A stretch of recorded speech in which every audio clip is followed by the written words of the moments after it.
Sean todos y todas bienvenidas al Simposio Internacional Paz, Cultura y Justicia Social, dirigido por la Cátedra de la UNESCO de Democracia, Ciudadanía Global y Educación Transformadora. Es un honor para mí poder estar el día de hoy en este simposio que cuenta con más de 50 sesiones que se desarrollarán en distintos idiomas: inglés, francés, español y coreano, con la participación aproximada de más de 150 ponentes de 35 distintos países. El día de hoy estamos en la mesa intitulada Derechos Humanos de las Mujeres, Retos y Desafíos, donde participan grandes académicas, pero sobre todo grandes mujeres universitarias comprometidas con el tema. De esta forma, el día de hoy escucharemos los comentarios de la maestra Angélica Ramos Velasco, catedrática de la Facultad de Derecho de la Universidad Nacional Autónoma de México, de la doctora María del Mar Martín Aragón, catedrática de la Universidad de Sevilla, España, asimismo de la doctora Daniela Urocio, Maggie, catedrática de Boston College Law School de Estados Unidos, y de la maestra Marta Malanche Gómez, catedrática de la Facultad de Derecho de la UNAM. En este orden de ideas, debemos decir que el avance en materia de derechos humanos es una victoria para todas las personas. Los principios de universalidad y progresividad son, sin lugar a dudas, la base para consolidar el respeto a la dignidad humana. Sin embargo, todavía hay espacios que debemos trabajar para consolidar la igualdad entre todos los seres humanos, así como la equidad. Por ello, se busca reconocer y reivindicar las diversas luchas, desde varias aristas, que las mujeres han presentado en materia de reconocimiento y respeto a sus derechos humanos. Los posicionamientos de igualdad de género siguen vigentes y probablemente seguirán creciendo aún más. Por ello es importante conocer dónde estamos, pero sobre todo hacia dónde vamos, así como presentar los logros y retos que se tienen para alcanzar los objetivos de la Agenda 2030. Las sociedades modernas no pueden ser consideradas apropiadas si no cuentan con las condiciones materiales y sustantivas de igualdad. Por ello es que el día de hoy nuestras invitadas participarán y nos platicarán sobre la visión que tienen de los retos y desafíos de los derechos humanos de las mujeres. En primer lugar, me permito presentar a nuestra primera ponente, que en este caso será la maestra Angélica Ramos Velasco. Ella es originaria de la Ciudad de México, donde cursó sus estudios de licenciatura en la Facultad de Derecho de la UNAM. Cuenta con una especialidad en Derecho Penal por la misma universidad. Asimismo, es especialista en materia de género, ha tenido estudios sobre cuestiones de víctimas de violencia, derechos políticos y electorales de las mujeres, pueblos y comunidades indígenas. Actualmente se desempeña como profesora de asignatura en la Facultad de Derecho de dicha universidad y forma parte del equipo de la Coordinación de Vinculación Internacional desde el 2018. Asimismo, es parte del órgano dictaminador de la Alcaldía Xochimilco de la Ciudad de México para el presupuesto participativo desde el 2023. Maestra, son suyos los micrófonos. Muchas gracias, maestra, y gracias a todos. Buen día a todas y todos nuestros participantes. Quiero empezar este espacio con una frase que me gusta mucho y que dice que la historia de la mujer tiene que ver más con lo que se cayó y no con lo que se dijo, de Irene Muñoz. En este espacio, creo que todos estamos muy conscientes de que las mujeres tenemos los mismos derechos que los hombres, pero me parece que es importante resaltar como primer punto que estos derechos no se nos han otorgado. Estos derechos es más bien un reconocimiento que se nos ha dado y que sí ha sido este reconocimiento un tema que ha resaltado en los últimos años, pero que siempre ha existido. Y quiero hacer esta mención porque pareciera que es un tema de moda y muchos así lo mencionan, ¿no? Que se nos están otorgando derechos que no teníamos y no es así. Únicamente tenemos este reconocimiento y volteamos a ver un poco la problemática que tenemos. Durante muchos años sabemos que la violencia de género pues ha sido considerada como un concepto no importante o un problema que no necesita pues hacerse frente, ¿no? Pero las relaciones de poder históricamente desiguales entre hombres y mujeres pues han marcado un parámetro importante, significativo de violencia de género y han representado un problema que cada vez se ha ido agravando en la sociedad.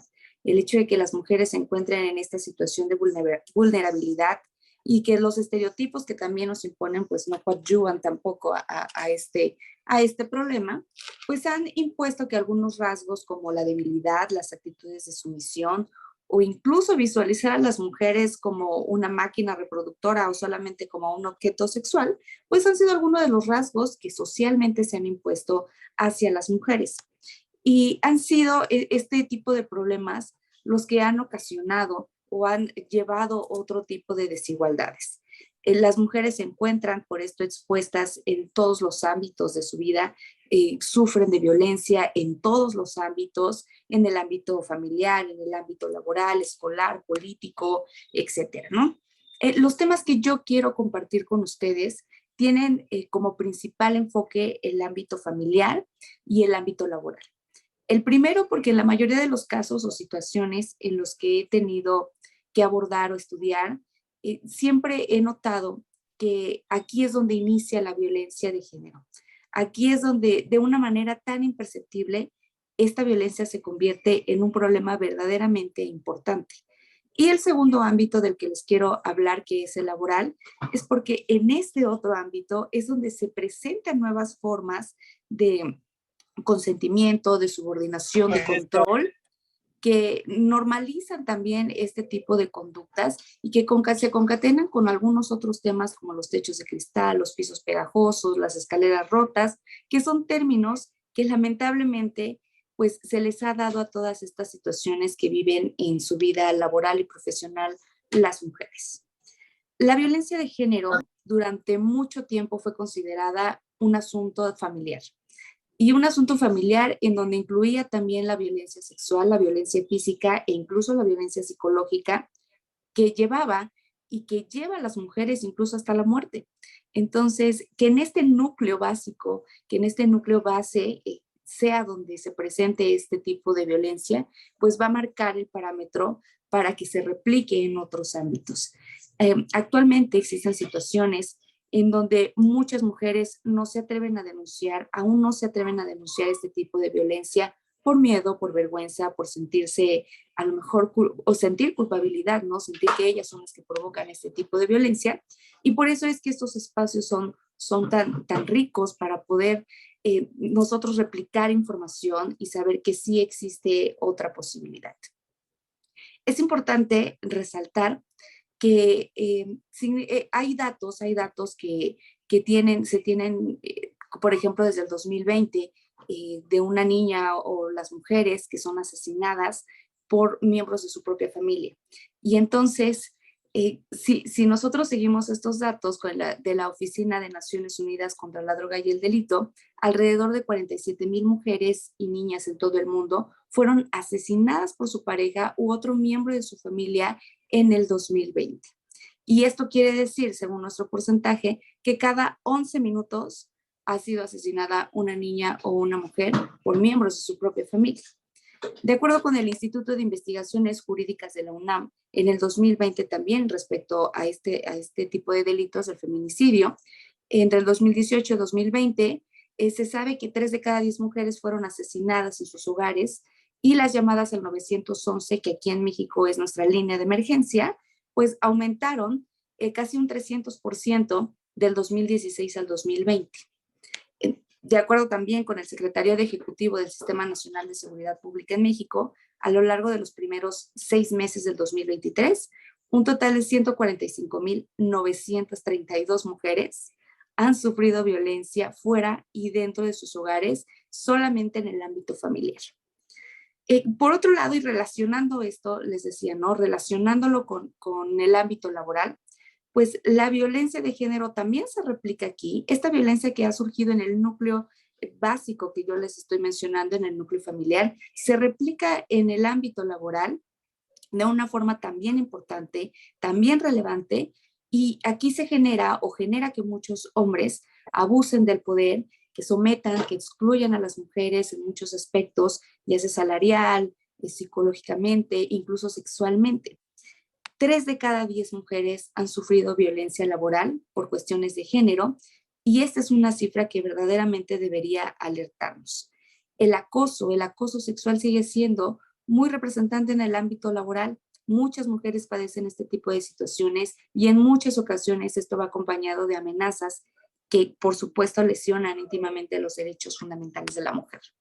En los conceptos que mencioné al inicio, que son los pisos pegajosos, las escaleras rotas y los techos de cristal, que se van dando en este orden, pisos pegajosos, escaleras rotas, techos de cristal, hacen alusión un poquito a las dificultades que se tienen a lo largo de la vida laboral y profesional.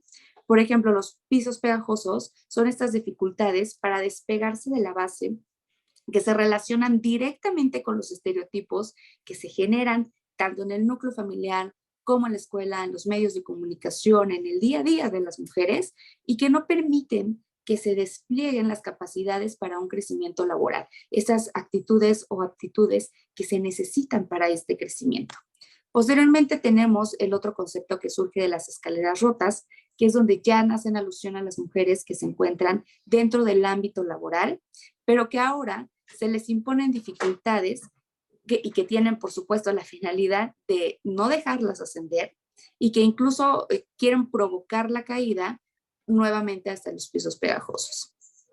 Tenemos el siguiente concepto, que es el de techos de cristal, que son estas normas que no están escritas y que se dificultan para el acceso de las mujeres a puestos de dirección. Es decir, las mujeres ya pasaron por los pisos pegajosos, pudieron despegar de ahí, tuvieron que subir por escaleras rotas y ahora llegan a una especie como de domo que no les permite llegar a un puesto de dirección. En México, solo una de cada 10 mujeres dirige una empresa que cotiza en la Bolsa de Valores, según el Instituto Mexicano para la Competitividad. Y en el sector público, solo el 30% de las direcciones generales y el 28% de las jefaturas son ocupadas por mujeres, de acuerdo con el reporte de Administración Pública, la Administración Pública Federal, más allá de la foto del mismo instituto. Sé que mi exposición pareciera no tener un panorama tan alentador, pero en alguna ocasión comenté en una conferencia justo de docentes universitarias aquí en la UNAM que el primer gran reto como mujeres es creérnosla. Y es que estoy convencida que, como la frase que refería al inicio, cuando nosotras dejamos de callar en información, dejamos de callar en situaciones, dejamos de callar en todos los ámbitos, marcamos un nuevo punto de partida en la historia de otras mujeres. Y entonces este es nuestro gran momento. Muchas gracias, maestra. Comparto plenamente con usted, maestra. Este es nuestro gran momento, pero también creo que debe ser el momento no solamente de las mujeres, sino de la humanidad, para lo cual tenemos que seguir trabajando de manera conjunta, colaborativa y con una visión muy, muy específica en materia de derechos humanos. Para lo cual le pediré a nuestra querida maestra Marta Liliana Malanche Gómez que nos haga favor de dar su intervención, no sin antes hacer una breve presentación de ella.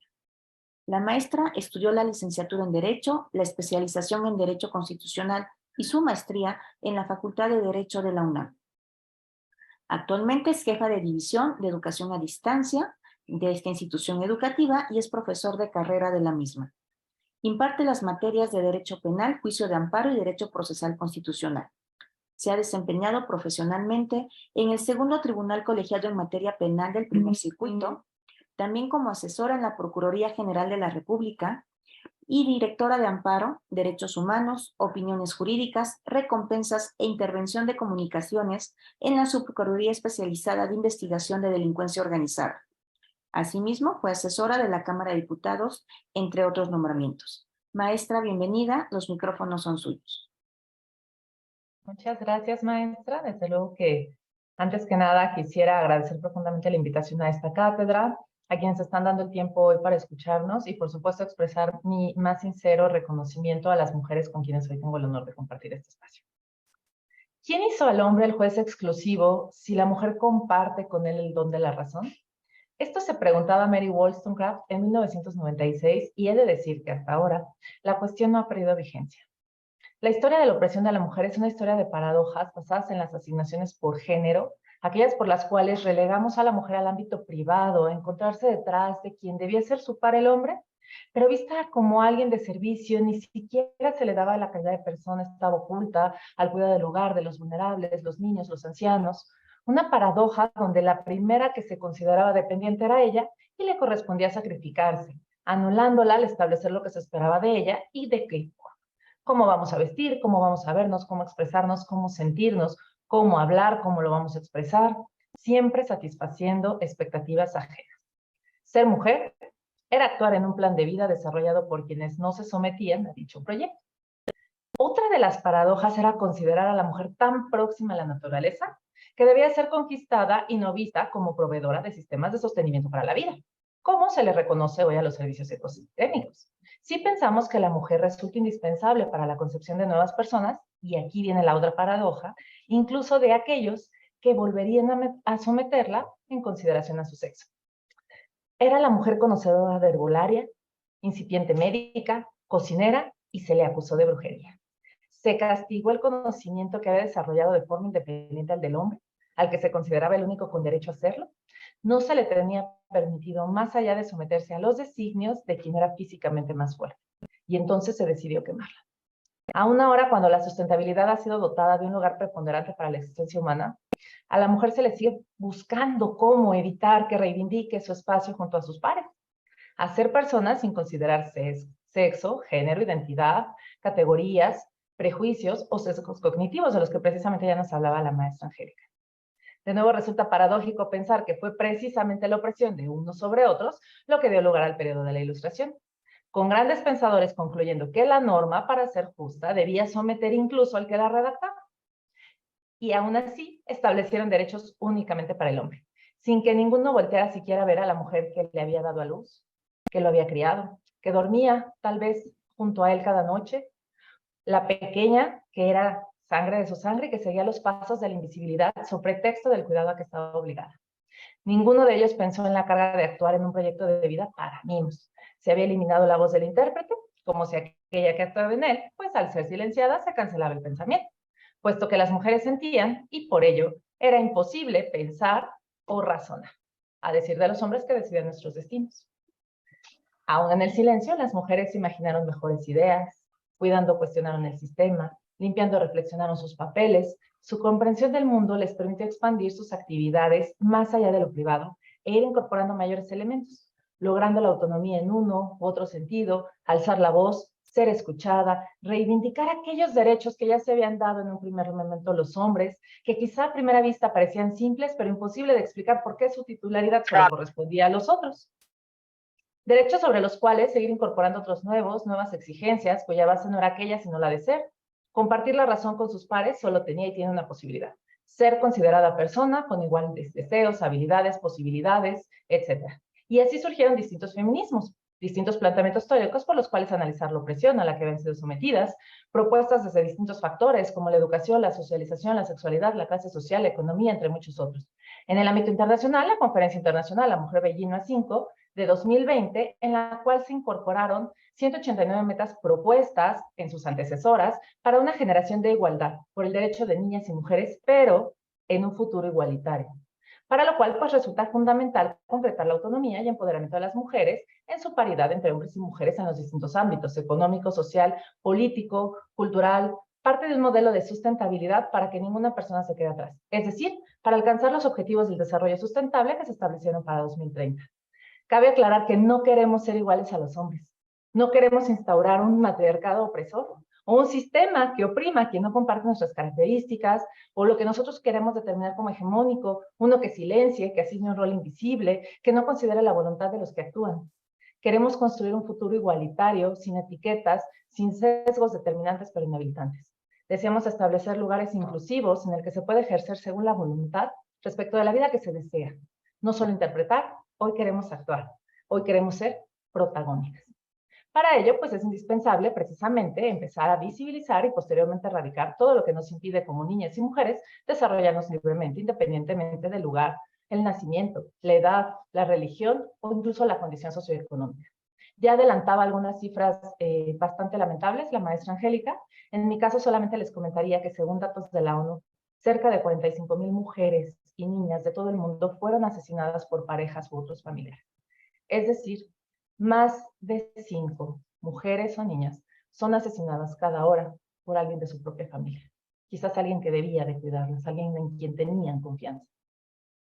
Esas son las violencias más lacerantes que debemos de erradicar, pero también las sutiles, estos micromachismos que muchas veces no solo no somos conscientes, seguimos perpetuando. Así, en México debemos empezar por investigar y sancionar las diversas violencias, es cierto, pero el derecho penal es reactivo. Tenemos tipificado el delito de feminicidio, que desde luego pues implica el asesinato o el homicidio, perdón, que se comete contra mujeres por razones de género. Sin embargo, como ya nos señaló la maestra Angélica, bueno, pues las cifras dan nota de que esto no está reduciendo la comisión de los delitos. Entonces, ¿hacia dónde tendríamos que transitar? Bueno, pues a un derecho que no sea reactivo como el derecho penal, sino un derecho que sea preventivo. Además de eso, pues tenemos que visibilizar las conductas, incluso aquellas que se consideran incómodas.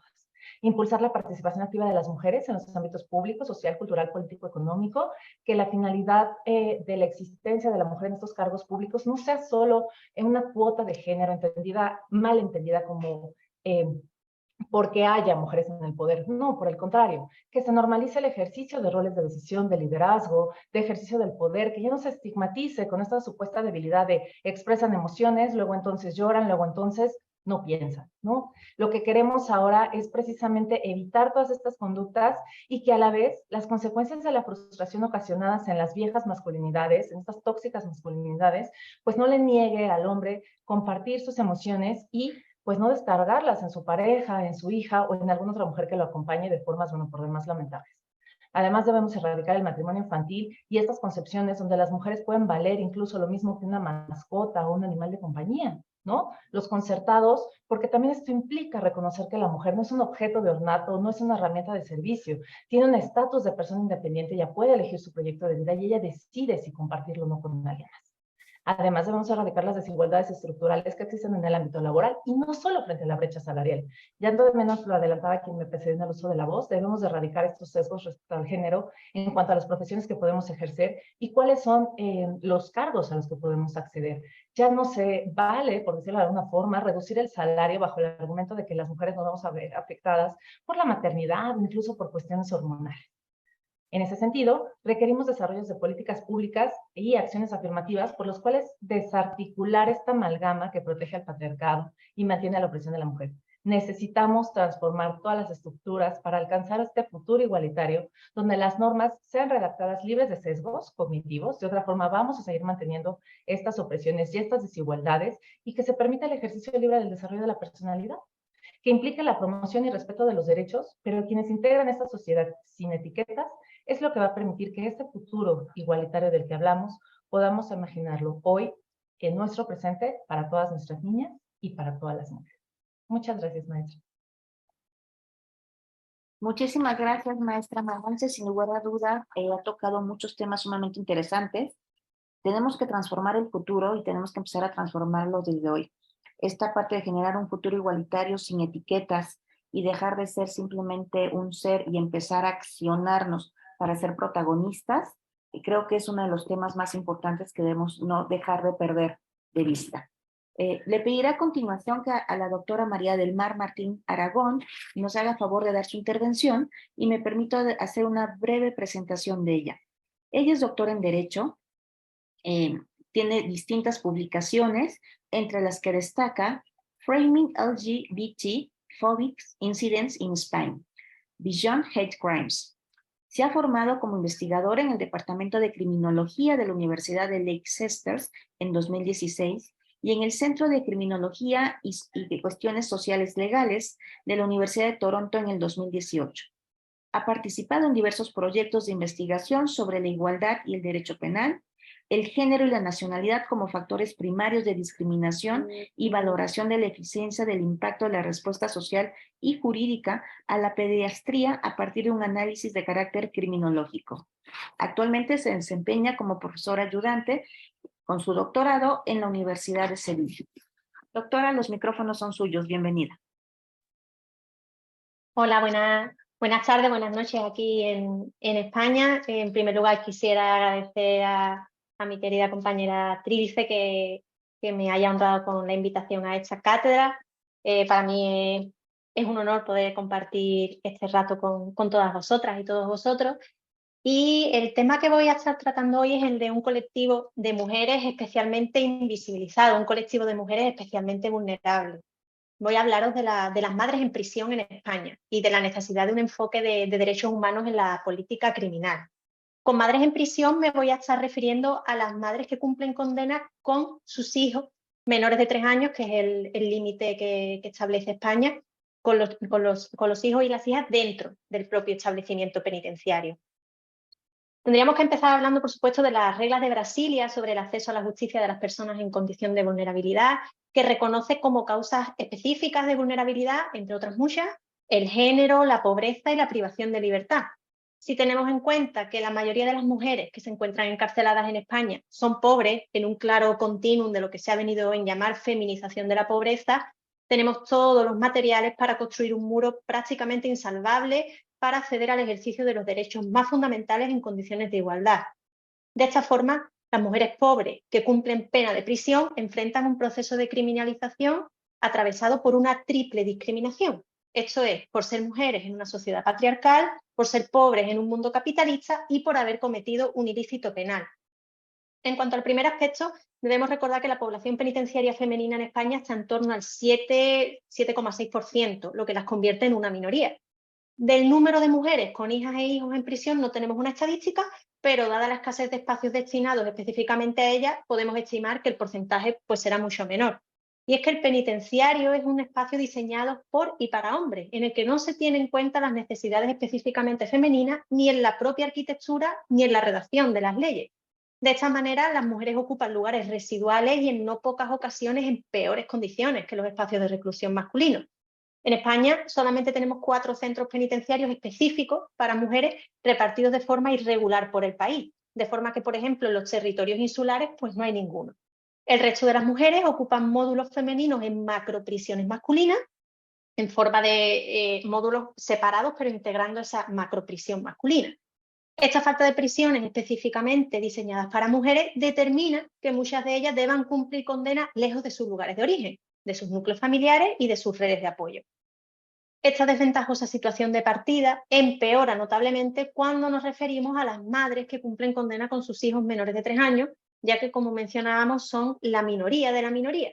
Estas mujeres disponen únicamente de 3 unidades de madres en toda España, situadas en Madrid, en Sevilla y en Palma de Mallorca, y 2 módulos dentro de macroprisiones, en Valencia y en Aranjuez. La dispersión territorial determina que muchas de ellas deban cumplir condenas lejos de sus lugares de origen, de sus núcleos familiares, de sus redes de apoyo, como mencionábamos antes. Esto lastra su proceso de reinserción, ya que de acuerdo con recientes investigaciones, las mujeres que carecen de vínculos familiares cercanos son más propensas a reincidir al no tener esa red de apoyo a su disposición. La lejanía física implica también mayores dificultades para comunicarse con la familia, sobre todo con la hija e hijo, lo que tiene un impacto negativo en su salud mental y podría ser considerado, tal y como señala Mancia, como una forma de opresión y especial castigo para las madres en prisión. Pero además, esto también tiene un impacto negativo en el ejercicio de sus derechos penitenciarios, como es, por ejemplo, pues la solicitud de un permiso, en el que se valoran positivamente cuestiones como vinculación familiar con el exterior. Una vinculación que si esta mujer está territorialmente alejada de su familia, pues no va a tener. Pasemos ahora a la cuestión de la pobreza. Como ya sabemos, el derecho penal hace efectivamente una selección de las personas y colectivos a criminalizar. Si antes hablábamos de la feminización de la pobreza, ahora nos vamos a referir a la criminalización de la pobreza. En un mercado laboral sumamente competitivo como el actual, donde la formación es fundamental para acceder a puestos de trabajo mínimamente cualificados, aquellas mujeres pobres que carecen de formación, en muchas ocasiones hasta la más elemental, se ven forzadas a ocupar puestos de trabajo que requieren de baja cualificación y por ende están peor remunerados. Esta situación de desempleo y precariedad laboral dificulta la ya de por sí complicada situación de pobreza y exclusión social, determinándolas pues, en no pocas ocasiones a optar por vías cercanas a la marginalidad y a la pequeña delincuencia para obtener ingresos con los que sustentarse. De esta forma, incrementar las penas de determinadas conductas delictivas más habituales, por no decir forzadas, en los sectores pobres de la sociedad, los denominados delitos de subsistencia o delitos de calle, no hacen otra cosa que focalizar la respuesta penal sobre cierto sector que se considera enemigo del sistema, en este caso enemigas del sistema. Como indicara Ferrajoli, esta visión clasista considera que esta es la única criminalidad peligrosa y no las infracciones cometidas por las personas poderosas. La última cuestión está relacionada con la comisión de un ilícito penal siendo mujer. En este sentido, Elizabeth Almeda nos señala brillantemente cómo la mujer sufre un doble castigo. En primer lugar, por su desviación criminal en cuanto coautora de un delito, y en segundo lugar, por su desviación social en cuanto incumplidora de los deberes y obligaciones que como mujer la sociedad espera que cumpla. Con este escenario, queda claro, por tanto, que estamos ante una población penitenciaria especialmente vulnerable. Si volvemos a las reglas de Brasilia, estas señalan que el sistema judicial y, por tanto, también las instituciones del sistema de control penal tienen que garantizar de forma efectiva los derechos de las personas que se encuentran en situación de vulnerabilidad y, además, deben procurar que se articulen actuaciones prioritarias destinadas a eliminar los obstáculos que encuentran en el ejercicio de sus derechos. Sin embargo, encontramos que la normativa penitenciaria española no solo no tiene en cuenta esta situación de especial vulnerabilidad de las mujeres encarceladas, sino que además solo dedica a la cuestión femenina un total de 6 artículos, entre la Ley Orgánica General Penitenciaria y el Reglamento Penitenciario que lo desarrolla, en una pretendida ley neutra en cuanto al género. Sin embargo, y para concluir, ya sabemos, y así lo ha hecho constar Naciones Unidas, que la existencia de leyes pretendidamente neutrales, pero que conllevan consecuencias más negativas para ciertas personas, constituyen también una forma de vulneración de sus derechos. Muchas gracias. Doctora, muchísimas gracias. La verdad es que nos ha dado un panorama muy, muy claro y nos ha puesto también en la mira pública un tema sumamente importante cuando hablamos de situación de la vulnerabilidad de un grupo muy específico de mujeres. Y si bien es cierto que nos ha hecho un recuento de lo que ocurre en su país, en España, yo me atreveré a decir en un primer juicio a priori que es una situación que viven las mujeres a lo largo del orbe, ¿no? Es sobre todo esta doble situación de vulnerabilidad de la que usted nos hablaba, no solamente la jurídica por haber cometido un ilícito y el castigo, la sanción que se impone por tal motivo, sino también este estigma social por no haber cumplido, ¿no?, con las características del rol que se nos asigna por el simple hecho de ser mujeres. Le agradecemos muchísimo y es el momento de escuchar a la doctora Daniela Urosa para cerrar esta primera parte de nuestra mesa y de nuestro desarrollo. La doctora Urosa es abogada por la Universidad Católica Andrés Bello. Cuenta con diploma de estudios avanzados y es doctora en Derecho por la Universidad Complutense de Madrid. Profesora de Derecho Administrativo, Derecho Constitucional, Derechos Humanos y Derecho Electoral en la Universidad Católica Andrés Bello, así como de otras universidades venezolanas y latinoamericanas por más de 19 años. Actualmente es profesora en Boston College Law School y es directora de la Clínica Jurídica Internacional Human Rights Practicum de esta universidad. Además, se desempeña como profesora aliada internacional de la Universidad Católica Andrés Bello de Venezuela. Doctora, bienvenida, los micrófonos son suyos. Muy buenas tardes, muchísimas gracias, maestra Trilce, por esta amable invitación para participar en este importante simposio de la Cátedra UNESCO de CEMET.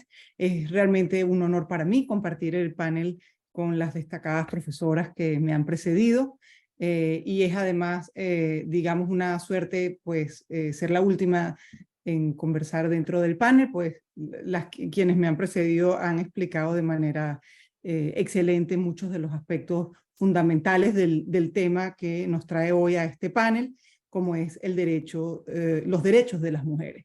Y es que en definitiva creo que para hablar de democracia, ciudadanía global y educación transformadora, que son los temas principales de este simposio, hay que hablar de derechos humanos y en ese marco hay que hablar sin duda de los derechos de las mujeres. En estos minutos breves en los cuales quiero hacer mi intervención, voy a tratar de centrarme en algunos de los estándares de protección de los derechos humanos de las mujeres desde el Sistema Interamericano de Derechos Humanos. Como decía antes, quienes me han precedido ya me han ayudado. Angélica nos planteaba de una manera muy clara todas las graves aristas que se sufre desde la violencia familiar y la violencia laboral, y cómo, por supuesto, desde el ordenamiento jurídico deben darse respuestas a esas graves situaciones y graves realidades. Lo mismo sucede en el sistema interamericano. Luego Marta pues también nos ha ayudado, sobre todo planteándonos la necesidad de ampliar los márgenes de inclusión de las mujeres en distintos ámbitos, Por ejemplo, nos señalaba el ámbito laboral, el ámbito de la participación en los asuntos públicos y en cargos públicos. Y también en ese sentido, pues creo que da algún tipo de solución los estándares interamericanos.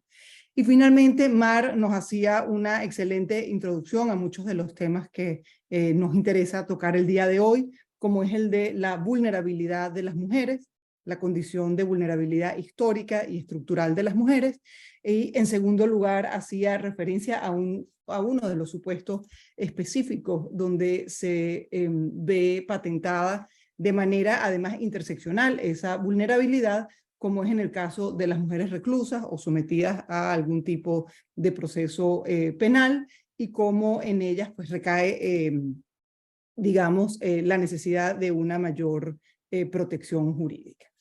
En el marco del sistema interamericano, creo que es importante analizar algunas recientes tendencias en la protección de los derechos humanos de las mujeres, tendencias que podemos decir implican nuevos estándares para viejos desafíos.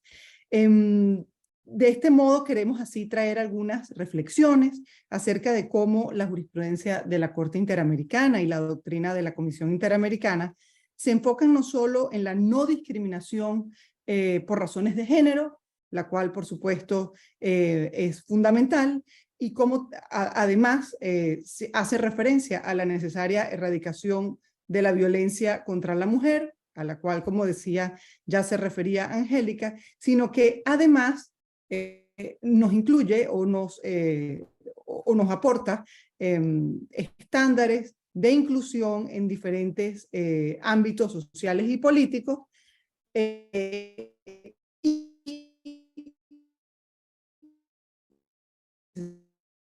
como un estándar de garantías de condición de vulnerabilidad de las mismas. Es decir, que estándares para la erradicación de la violencia contra la mujer, estándares para la inclusión en algunos ámbitos sociales, políticos y laborales, y en tercer lugar, un principio transversal de perspectiva de género para la protección y garantía de todos los derechos humanos, no solo los civiles, no solo los políticos, sino también los derechos económicos, sociales, culturales y ambientales. En este sentido, las recientes decisiones de la Corte dan cuenta de la perspectiva de género y el análisis de interseccionalidad. Son enfoques diferenciados fundamentales, no solo en el marco, como decía, de los derechos civiles políticos, sino también de la piedra angular de la protección de todos los derechos humanos, creo que lo sabemos bien, es la igualdad y la no discriminación, que está recogida en todos los instrumentos de protección internacional y regional de derechos humanos, incluida, por supuesto, la Convención Americana de Derechos Humanos, e incluso también la Convención Belén do Pará, que es fundamental en esta materia en el ámbito interamericano. Sin embargo, ese derecho a la igualdad y a la no discriminación lo podemos plantear desde dos dimensiones o dos puntos de vista, a lo cual también nos da respuesta la Convención Americana. La primera se refiere al concepto de igualdad de trato, la cual no permite tratamientos diferenciados o preferencias injustificadas. Quienes me han precedido lo han explicado muy bien, y por tanto no puede haber un trato diferenciado por razón de raza, color, sexo, idioma o género. Y de allí, por supuesto, que no quepa bajo ningún respecto la discriminación contra la mujer. Hay una segunda dimensión, digamos, del derecho a la igualdad, que establece que a fin de garantizar la protección de los derechos humanos de todas las personas por igual, con criterio de inclusión social, los estados tienen la obligación de facilitar esas condiciones de igualdad, tomando en cuenta el enfoque diferenciado que puedan necesitar los grupos en situación de vulnerabilidad, situación que los hace titulares de una protección o de necesidad de una protección especial reforzada en ocasiones a través de medidas positivas por parte de los estados. Podemos hablar de distintos grupos vulnerables, ya algunos se han nombrado, los niños, los grupos indígenas, personas con discapacidad, y entre esas también las mujeres en virtud de una discriminación histórica y estructural que han sufrido.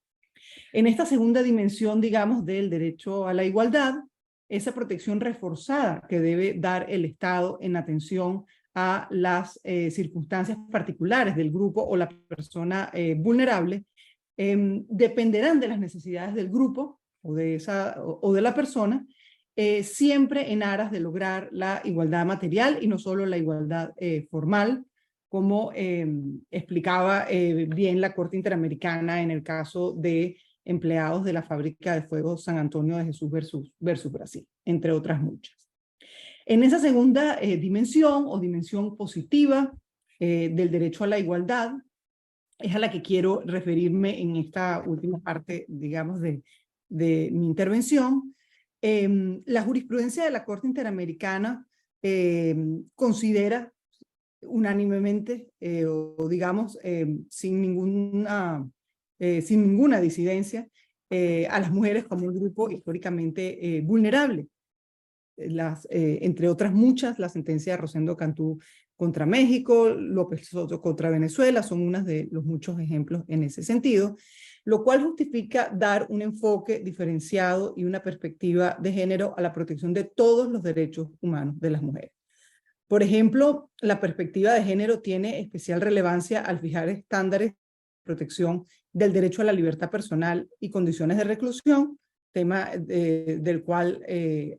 que ya nos describía la profesora Mar hace unos momentos, aún más cuando se trata, por ejemplo, de mujeres embarazadas o mujeres en periodo de lactancia o mujeres que tienen una condición interseccional, por ejemplo, ser indígenas o tener algún tipo de discapacidad. La opinión consultiva 22 de la Corte Interamericana desarrolla estos estándares de protección en materia de libertad personal y reclusión con una importante perspectiva de género. También la Corte en recientes sentencias ha señalado como muy relevante el enfoque de género cuando se trata de la protección de mujeres periodistas, es el caso de Ginette Bedoya versus Colombia, y de defensoras de derechos humanos, por ejemplo, el caso Yarse contra Colombia, tanto en lo que respecta a la protección del derecho a la vida y a la integridad personal de estas mujeres cuando son sometidas a algún tipo de amenaza, pero también incluso en la protección y garantía de su derecho a la libertad de expresión, de su derecho a la libertad de asociación, derecho a la participación en los asuntos públicos. Un tercer ejemplo es la perspectiva de género cuando se trata de acceso a la justicia y protección judicial, en atención al principio de debida diligencia en la investigación, por ejemplo, el caso Belis Franco versus Guatemala, la importancia de contar y de cumplir con el principio de debida diligencia cuando la víctima es del sexo femenino y evitar a toda costa la revictimización. Ejemplo es el caso Azul Rojas versus Perú, con fundamento también, por supuesto, en varias de estas decisiones, no solo en la Convención Americana, sino también en la Convención Belém do Pará. Pero, como decía antes, no solo en el contexto de las libertades individuales y los derechos políticos opera la perspectiva de género, también incluso en el marco de los DESCA. Hay que tomarla en consideración. La opinión consultiva número 27 de 2021 de la Corte Interamericana es sumamente importante en lo que se refiere a los derechos laborales, derecho a la libertad sindical, negociación colectiva y huelga con perspectiva de género. Y asimismo, los casos IB versus Bolivia y Cristina Brites contra Argentina son una referencia muy importante en materia de protección del derecho a la salud con enfoque diferenciado, en especial cuando se trata de la salud reproductiva y obstétrica, pero en general en el marco del derecho a la salud. Ya con esto voy terminando, maestra Trilce, lo prometo. También hay ejemplos en lo que se refiere a los derechos culturales, una interesante decisión de la Corte Interamericana, el caso Maya Cachiquel versus Guatemala, analizaba cómo las limitaciones impuestas a las comunidades indígenas respecto del acceso al espectro radioeléctrico, lo que les impide, por ejemplo, constituir radios comunitarias, es una violación al derecho a la libertad de expresión de los pueblos indígenas y a la expresión e identidad cultural de estos pueblos, lo cual, señala la Corte, tiene además una relevancia particular para el caso de las mujeres de esas comunidades indígenas y por tanto debe darse también un enfoque diferenciado en materia de derechos culturales. Por último, un último ejemplo, en materia de derecho al medio ambiente sano y en el contexto del cambio climático, la Comisión Interamericana exponía en un muy reciente informe sobre pobreza, cambio climático y DESCA en Centroamérica y México en el contexto de la movilidad humana, cómo todas las medidas, planes y políticas para garantizar los DESCA de las personas en situación de movilidad deben contar con perspectiva de género, muy en especial cuando se trata de desastres naturales y condiciones de pobreza. De manera que el enfoque diferenciado con perspectiva de género y de ser necesario de interseccionalidad es, como ya antes decía, un principio transversal de protección y garantías de todos los derechos humanos de las mujeres, lo que viene a reforzar los estándares tradicionales en materia de discriminación y violencia contra la mujer, estándares tradicionales que, no obstante, aún requieren de mucho mayor esfuerzo también para ser cumplidos. Finalmente, y ya con esto termino, dejar solo una reflexión y conversación para el panel, la importancia, por ejemplo, del litigio estratégico en la protección de los derechos de la mujer y cómo es necesario siempre, en el marco de la defensa de los derechos de las mujeres, plantear ese enfoque diferenciado de género y tratar de hacerlo, de resaltarlo en cualquier ámbito de defensa de los derechos contra las mujeres y asimismo en el marco de la reparación, las medidas de reparación integral de víctimas de derechos humanos y en el marco de la justicia transicional a fin de lograr estándares de protección con perspectiva de género que puedan concretarse en acciones efectivas, transformadoras, que generen un verdadero impacto y permitan definitivamente superar la discriminación histórica y la vulnerabilidad estructural de la mujer. Así que lo dejo hasta aquí y muchas gracias. No, muchísimas gracias, doctora Urosa. La verdad es que es un privilegio siempre escucharla por su claridad, precisión, pero sobre todo porque no solamente nos da las respuestas, sino nos genera nuevos paradigmas para la resolución de problemas. Obviamente lo que usted nos mencionaba, que hay que generar nuevos estándares para viejos desafíos, sigue siendo vigente, ¿no? Y que estos estándares, afortunadamente de protección, se están generando en el sistema interamericano, pero no debemos olvidar que hay otras regiones del orbe donde lamentablemente no existen, ¿no? Por ejemplo, en Asia no existe un sistema de protección integral de los derechos humanos, ya no digamos de las mujeres, digámoslos en términos, ¿no?, genéricos. Los temas de hay que hacer un diferenciado del enfoque de género, de la perspectiva de género, de la interseccionalidad, creo que es una tarea que todavía tenemos pendiente, que estamos avanzando en ella para la erradicación de toda forma de violencia en contra de la mujer, pero tenemos que generar estos estándares forzosamente de inclusión, sí, con perspectiva de género, para la protección y garantía de todos los derechos humanos de las mujeres, ¿no? Efectivamente. Queridas académicas, la verdad es que el tiempo se nos está yendo rapidísimo, pero no quiero irme sin antes volverles a dar cuando menos una vez más el uso de la voz como para una conclusión general, pensando que en 10 minutitos tenemos que terminar la reunión del día de hoy. Y antes de darle el uso de la voz, se las voy a dar, si me permiten, en el mismo orden, ¿no?, en que iniciamos, pero sí me gustaría decir que creo que como reflexión general de esta mesa, corríjanme si me equivoco, podríamos decir que no basta con pensar, con creer en los derechos humanos de las mujeres, tenemos que trabajar para consolidarlos, ¿no? La tarea pendiente no es el reconocimiento, porque creo que en ese aspecto todas hemos tratado en algún momento de ejemplificar que existen, que están ahí, que son palpables, pero que no siempre se materializan, que no siempre aterrizan en la realidad fáctica, que es donde importa y donde impacta a las personas. Insisto, no basta con hablar de derechos humanos, no basta con creer en los derechos humanos, tenemos que trabajar para consolidar los derechos humanos. Angélica, tu reflexión final, por favor. Sí, muchas gracias, maestra. Pues primero quiero agradecer nuevamente por habernos brindado esta invitación. La verdad es que ha sido también para mí un gusto escuchar a tan increíbles académicas. Y claro, creo que voy en la misma línea y por eso es que hice como el énfasis al inicio de mi charla. Todas tenemos muy bien y muy en el entendido este reconocimiento, ¿no? Ahora tenemos que ponernos a hacer algo con ellos. Por eso cerraba también con eso la charla de hay que creérnosla.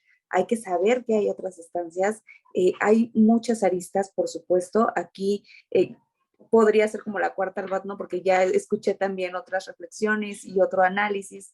Y entonces, con todo esto podríamos hacer nosotros un verdadero cambio desde nuestras trincheras. Además, creo que es muy importante que todas y todos los que nos acompañan en esta sala y los que posteriormente reproducirán esta charla, pues que es un gran reto, sí, esa es la realidad, es un gran reto, es un desafío, los retos y los desafíos de los derechos de las mujeres, pero que estamos haciendo algo, que hay mucha gente, no solo nosotras, que están haciendo algo, que en todos los ordenamientos jurídicos, aunque se haga también la crítica de que no tiene la igualdad que se busca o que se pretende, en todos los ordenamientos jurídicos empieza a haber este movimiento. Yo les hablaba del ámbito laboral, por ejemplo, y hay mandatos de la OIT en donde, por supuesto, trata sobre la igualdad de la remuneración, ¿no? Les hablaba por ahí de porcentajes, trata de este trabajo digno, de este trabajo socialmente útil, como lo marca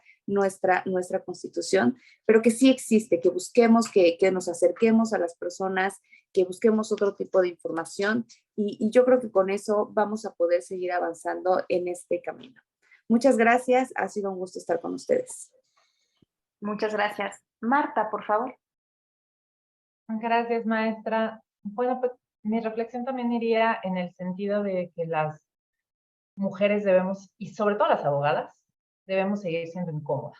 Creo que ese es el punto. Debemos de seguir señalando, ¿no? Poniendo los puntos donde no nos sentimos cómodas, donde todavía tenemos mucho que trabajar. Hablamos mucho de la deconstrucción de las ideas, pero poco de la deconstrucción de las conductas, ¿no? A veces no somos suficientemente congruentes en nuestra sociedad en cuanto a lo que pensamos, lo que actuamos, lo que impulsamos a otros que generen. Entonces, creo que como abogadas debemos de seguir siendo incómodas para lograr esta construcción, esta arquitectura institucional que nos permita, desde luego, pues es un progreso. Ya me encantó, la verdad, escucharlas también. La doctora Urosa comentaba este progreso multidimensional, ¿no? Todas estas resoluciones pues nos deja precisamente, necesitamos una base política, es cierto, pero esa base política no va a venir de fuera. Esta modificación de las ideas no va a venir de que tengamos un nuevo derecho si primeramente no somos congruentes en nuestros actuares con estas nuevas características, esta nueva arquitectura institucional que queremos para todas y todos, ¿no? El sesgo cognitivo se nos tiene que quitar, pero se tiene que quitar en el actuar. Y tenemos que seguir puntualizando y remarcando qué es eso con lo que ya no nos sentimos conformes, lo que ya no queremos para nuestra sociedad.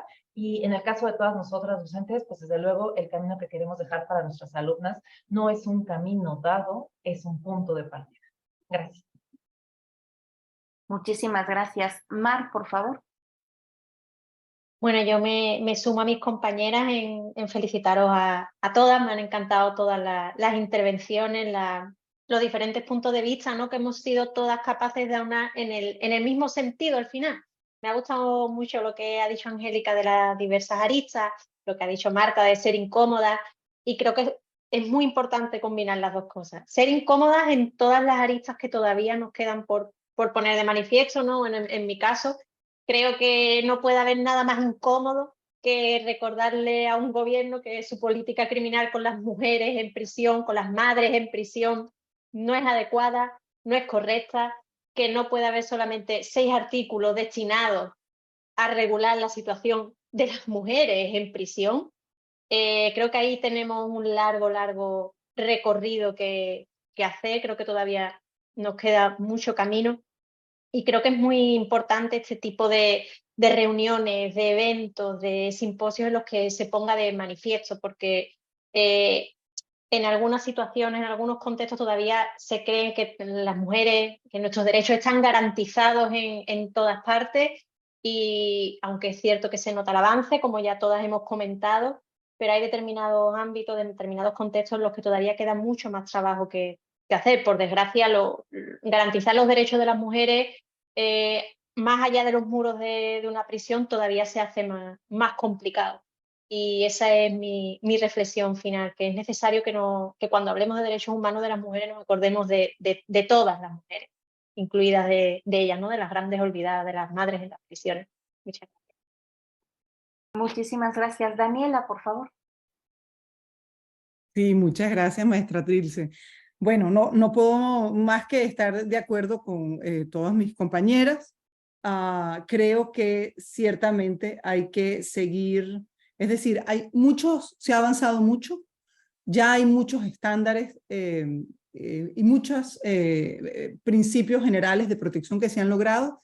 Aún así, faltan muchos otros que conquistar, sobre todo a nivel, digamos, de legislación nacional, legislaciones domésticas. Con lo cual hay como, en ese sentido, un trabajo de doble nivel. En un primer lugar, seguir luchando para que hayan estándares comunes, internacionales y nacionales respecto de los derechos de las mujeres, con unos principios transversales muy claros.